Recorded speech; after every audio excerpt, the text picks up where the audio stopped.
जी students, अब हम बात करते हैं second line anti tuberculosis drugs की। और इसमें से फर्स्ट ऑफ ऑल कौन सी ड्रग है? Para amino salicylic acid. इसके बारे में हम बात कर लेते हैं।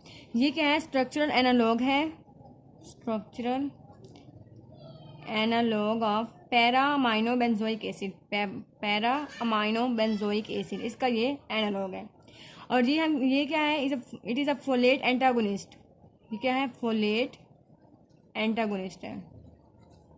ये हम आइसोनियाजिड के साथ क्यों प्रेफर करते हैं? बिकॉज ये क्या करता है? आइसोनियाजिड के एसिटाइलेशन को ब्लॉक कर देता है। जब आइसोनियाजिड की एसिटाइलेशन नहीं होगी तो ये इसका ब्लड में आइसोनियाजिड के लेवल जो है वो ज़्यादा होंगे, जिसकी वजह से आइसोनियाजिड जो है अपना काम इजीली कर सकेगी। और इसके साथ साथ इसके कुछ एडवर्स इफेक्ट्स भी हैं, वो हम देख लेते हैं। एडवर्स इफेक्ट्स में क्या है? हाइपर सेंसिटिविटी रिएक्शंस, जो कि मोस्ट इम्पोर्टेंट है। हाइपर सेंसिटिविटी रिएक्शंस हो सकते हैं। इसके अलावा क्या है? पेप्टिक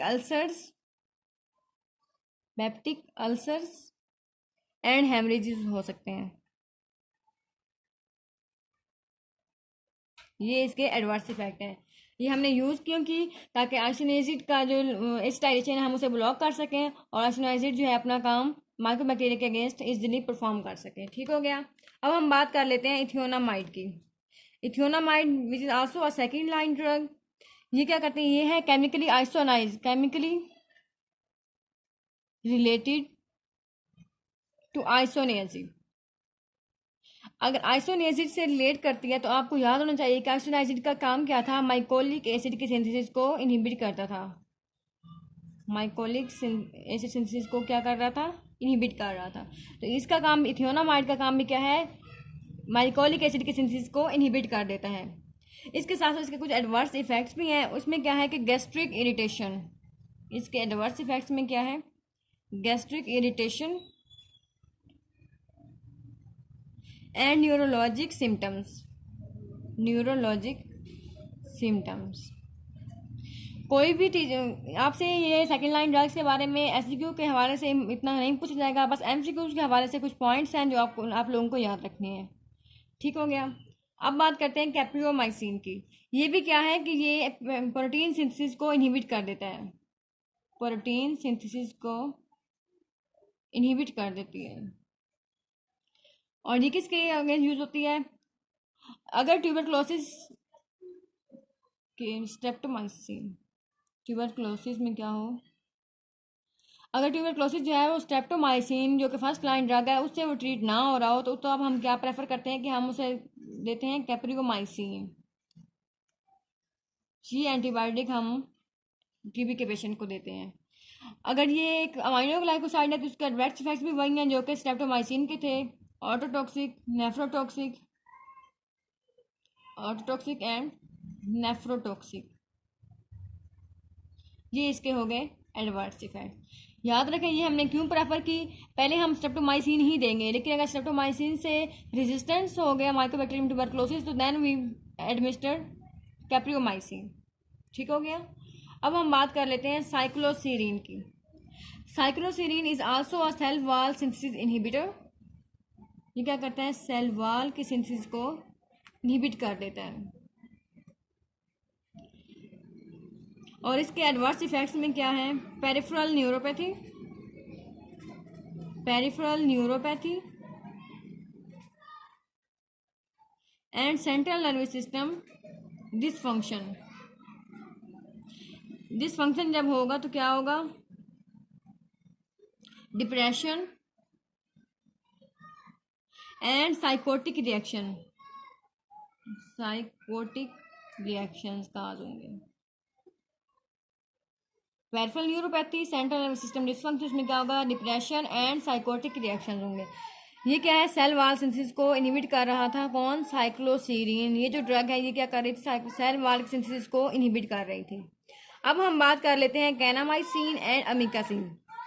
ये क्या करती हैं? ये हमारे पास अमाइनो ग्लाइकोसाइड्स हैं। ये भी हम उस वक्त प्रेफर करते हैं जब स्ट्रेप्टोमाइसिन से रेजिस्टेंस हो जाए माइकोबैक्टीरियम ट्यूबरकुलोसिस।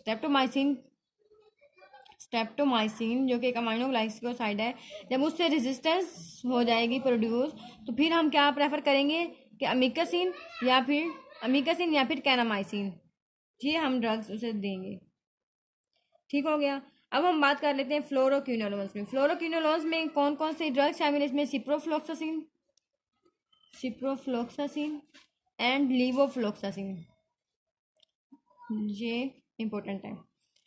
फ्लोरोक्विनोलोन्स क्या है? ग्राम पॉजिटिव, इनका स्पेक्ट्रम की अगर हम बात करें, gram positive bacteria, gram negative bacteria और उसके साथ साथ माइकोबैक्टीरियम ट्यूबरक्लोसिस के अगेंस्ट भी इनका इंपॉर्टेंट फंक्शन है।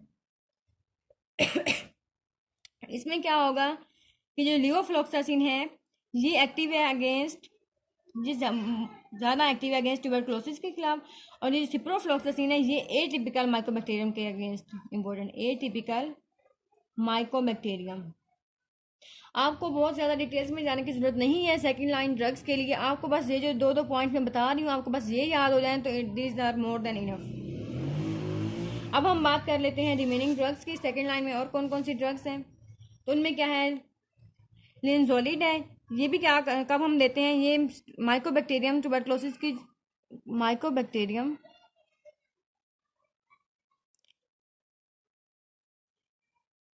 ट्यूबरक्लोसिस के स्ट्रेन्स को क्या करता है? इनहिबिट कर देता है लिंजोलिड। लेकिन इसके एडवर्स इफेक्ट्स में क्या है? बोन मैरो सप्रेशन एंड इसके अलावा ये क्या करता है? Peripheral and optic neuropathy, optic eye से रिलेटेड न्यूरोपैथी ये काज करता है। Bone marrow suppression and peripheral and optic neuropathy. अब हम बात कर लेते हैं रिफाब्यूटिन की। ये इंपॉर्टेंट ड्रग है, इसके बारे में आपको पता होना चाहिए, ये मोस्टली एमसीक्यूज में पूछी जा सकती है। इसमें इंपॉर्टेंट बात क्या है कि जो हमने डिफेम्पिन पढ़ी थी उसमें हमने कहा था कि वो साइटोक्रोम P450 को इंड्यूस कर रहा था। साइटोक्रोम उसको इंड्यूस करने की वजह से वो क्या कर रहा था कि जो ड्रग्स हैं उनके मेटाबॉलिज्म को ज़्यादा कर रहा था। जब हम रिफाब्यूटिन देंगे तो ये साइटोक्रोम P450 के को इंड्यूस करने की बजाय उसे थोड़ा सा कम कर देंगी। जब ये कम होंगी तो ये ड्रग्स के मेटाबॉलिज्म पर कोई इफेक्ट नहीं करेंगी। जैसे कि हमने कहा था कि प्रोटीगेज इनहिबिटर्स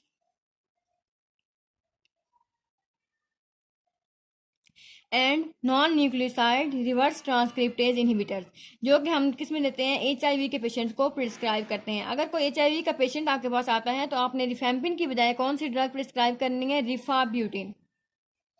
इसके सबसे इम्पोर्टेंट बात ये थी, और ये आपसे एमसीक्यूज के बारे में पूछा जा सकता है कि HIV के पेशेंट को हम कौन सी ड्रग प्रिस्क्राइब करेंगे, तो वो है रिफाब्यूटिन। ये आप लोगों ने नहीं भूलना एमसीक्यूज के हवाले से, कंफ्यूज नहीं हो जाना रिफेम्पिन और रिफाब्यूटिन में। रिफेम्पिन का ये था कि साइटोक्रोम P450 को इंड्यूस कर रहा था, लेकिन जो रिफाब्यूटिन है ये इसे सप्रेस कर रहा है, ड्यू टू विच हम इसको HIV के पेशेंट में प्रिस्क्राइब कर सकते हैं।